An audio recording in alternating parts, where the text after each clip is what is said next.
Hello friends, welcome to my మన jobs update channel. Friends, నా కొత్త ఛానల్కి ఇప్పటిదాకా సపోర్ట్ చేస్తున్న వారందరికీ నా హార్ట్ఫుల్ థ్యాంక్స్ ఫ్రెండ్స్. ఇవాళ మరీ సరికొత్త ఒక నోటిఫికేషన్తో మీ ముందుకైతే వచ్చేసాను. సో ఎన్హెచ్పిసి అంటే పవర్ కన్సంప్షన్ అనే పవర్ స్టేషన్ నుంచి మనకి మంచి నోటిఫికేషన్ అయితే తక్కువ కాంపిటీషన్తో మీ ముందుకైతే తీసుకొచ్చాను ఫ్రెండ్స్. సో ఇందులో వేకెన్సీస్ వచ్చి మనకి 200 పైగా ఉన్నాయి. అది నాన్ ఎగ్జిక్యూటివ్ వేకెన్సీస్ గా అయితే చెప్పబడుతున్నాయి. అక్రాస్ ఇండియాలో వాళ్ళ స్టేట్ కి సంబంధించి ఎన్ని పోస్టులు ఉన్నాయి, తక్కువ కాంపిటీషనే కాబట్టి రిటర్న్ టెస్ట్ ద్వారా అయితే వీళ్ళు ఆ జాబ్ అయితే కల్పిస్తున్నారు అనమాట. So moving to the video, detail గా అయితే మీకు ఈ వీడియోలో చెప్తాను. Please watch it friends.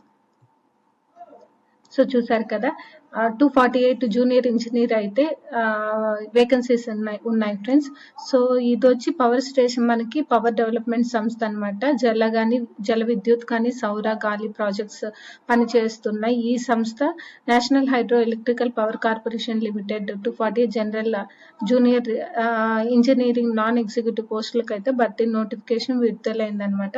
So September 2 నుంచి మనకు అక్టోబర్ 1 దాకా గడువు అయితే ఉంటుంది. సో ఎవరైతే అప్లై చేయాలనుకుంటున్నారో go through and apply it friends. So మనకి ఇంజనీర్ అనగానే సో ఎవరైతే బీటెక్ కంప్లీట్ చేస్తుంటారో వాళ్ళకైతే బెస్ట్ ఆపర్చునిటీ. అంటే మేము డిగ్రీ చదవలేదు, బీటెక్ చేసి ఉద్యోగాలు రాలేదు అనుకునే వాళ్ళైతే ఖచ్చితంగా అప్లై చేసుకోండి.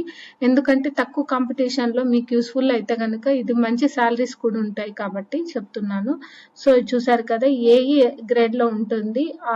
ఎన్ని పోస్టులు అయితే ఇక్కడ డీటెయిల్ గా ఇచ్చారు. సివిల్ కి సంబంధించి 108 పోస్టులు ఉన్నాయి. ఇక్కడ అసిస్టెంట్ రాజభాష ఆఫీసర్స్ అన్నమాట. ఇది E1 గ్రేడ్ లో అయితే చెప్పబడుతున్నారు. 11 పోస్టులు ఉన్నాయి. సో మంచి గ్రేడ్ లెవెల్ ఫ్రెండ్స్ ఇదైతే.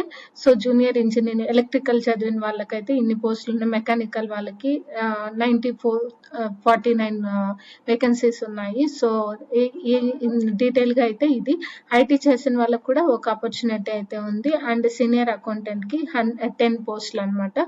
సో హిందీ ట్రాన్స్లేటర్, హిందీ తెలిసిన వాళ్ళకి కూడా మంచి ఆపర్చునిటీ. 5 పోస్టులు అయితే ఉన్నాయి. సో డీటెయిల్ గా వీడియోలోకి అయితే వెళ్ళిపోదాం.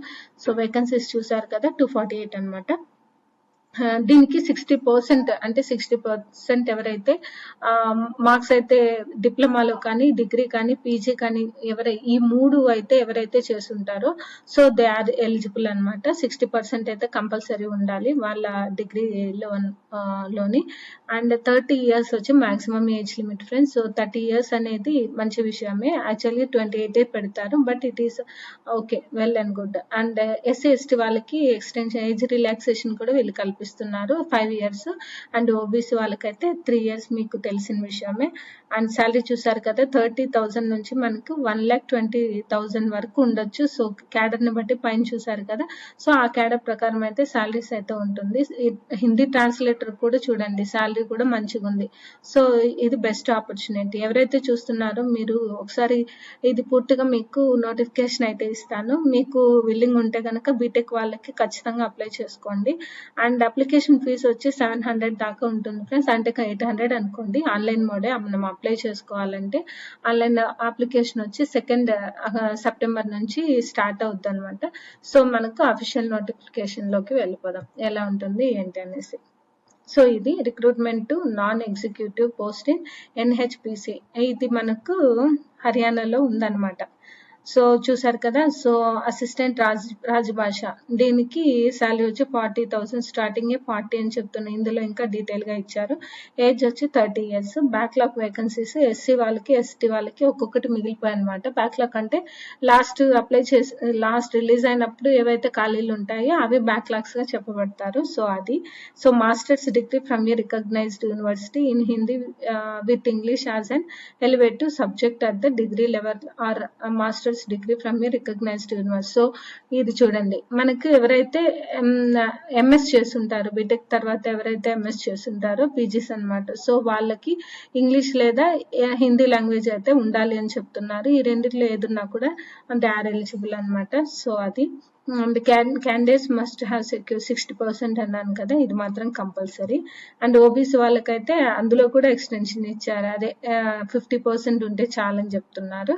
సో అది ఫ్రెండ్స్. అండ్ జూనియర్ ఇంజనీర్లు సివిల్ చదివిన వాళ్ళకైతే ఫుల్ టైం 3 years రెగ్యులర్ డిప్లొమాలో చేసి తర్వాత ఇంజనీరింగ్ పూర్తి చేసి ఉంటారు కదా, సో వాళ్ళకి ఇది. సో 60% అనమాట, వాళ్ళకి మార్క్స్ అయితే వచ్చి ఉండాలి. ఇందులో ఓబీసీ ఎస్సీ ఎస్టీ వాళ్ళకైతే 50% చాలని చెప్తున్నారు. ఏజ్ వచ్చి 30 years. బ్యాక్లాగ్ వచ్చి ఇందులో ఎస్సీ వాళ్ళకి 3, ఓబీసీ వాళ్ళకి 6 ఉన్నాయని చెప్పారు. సో టోటల్ వేకెన్సీస్ ఇవి. సో అది. And higher technical qualification like చూడండి, higher any other discipline equalities are not eligible. So ఇది కాకుండా ఇంకేదున్నా కూడా ఎలిజిబుల్ కాదని చెప్తున్నారు. Higher technical qualifications like BTech BE without essential qualification that is full time regular diploma is not eligible allowed. అంటే full time గా ఎవరైతే బీటెక్ చేసి ఉంటారు, సో ఫుల్ టైమ్ గా రెగ్యులర్ డిప్లొమా అంటే రెగ్యులర్ గా డిప్లొమా చేసిన వాళ్ళు కూడా ఎలిజిబుల్ కాదనమాట. అలా అని ఇక్కడ చూసారు కదా. So full time 3 years regular diploma in civil engineering from government institute with 60% or. So ఇది 3 years డిప్లొమా అయితే చేసి ఉండాలి ఇన్ సివిల్ ఇంజనీరింగ్ లో అనమాట. సో అది కంప్లీట్ గా అయితే ఫుల్ గా అయితే డిప్లొమాను ఉండకూడదు, బీటెక్ ఉండకూడదు. సో అది ఫ్రెండ్స్ దీనికి మీనింగ్. అండ్ జూనియర్ ఇంజనీరింగ్ లో ఇది. దీనికి వచ్చి మనకు electrical and electronics, power systems, power branches mention, higher technical. So అన్నిటికీ ఇదే చెప్తున్నాడు. Full time 3 years regular diploma same friends ఇది కూడా. అండ్ ఇన్ మెకానికల్ ఇంజనీరింగ్ ఇక్కడ ఎలక్ట్రానికల్, అక్కడ సివిల్, ఇక్కడ మెకానికల్ అనమాట. సో అంతే డిఫరెన్స్. సో అది. ఇంకా సూపర్వైజర్ చూసారు కదా. సూపర్వైజర్ కి అయితే మనకి graduate with government recognised institute with 60% marks అయితే డిగ్రీ పాస్ అయితే చాలన్నమాట. BCA BSc computers from any government recognized universities. So అది. దీనికైతే ఒక వేకెన్సీనే ఉంది but supervisor post. So this is also good good profile అనమాట. సో అది. సీనియర్ అసిస్టెంట్ దీనికి వచ్చి ఇంటర్ సిఏ పాస్ అయి ఉండాలని చెప్తున్నారు. దీంట్లో మనకి 10 ఖాళీలు అయితే ఉన్నాయి. సో ఇక్కడ క్యాస్ట్ వైజ్ కూడా ఇచ్చారు.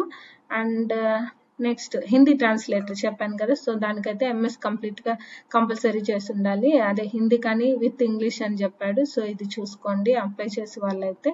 సో అది ఫ్రెండ్స్.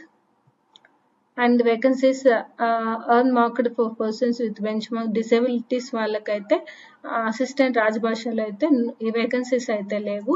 ఎవరైతే ఉన్నారో వాళ్ళకైతే ఈ మనకి ప్రొఫైల్ పరంగా ఎన్ని ఉన్నాయనేది ఇక్కడ చెప్పారు. సో అది దీనికి మీనింగ్ వచ్చి. సో అది. అండ్ ప్లేస్మెంట్ ఫీజు వచ్చి చెప్పాను కదా 700 దాకా అవుతుంది అనమాట విత్ ట్యాక్స్. సో అది ఫ్రెండ్స్. అప్లై వచ్చి ఆన్లైన్ మోడే టోటల్ గా. ఏజ్ వచ్చి 30 years మించకూడదు ఓసీ వాళ్ళకి. బీసీ అయితే 3 years రిలాక్సేషన్ ఉంది. ఎస్సీ ఎస్టీ వాళ్ళకైతే 5 years అనమాట.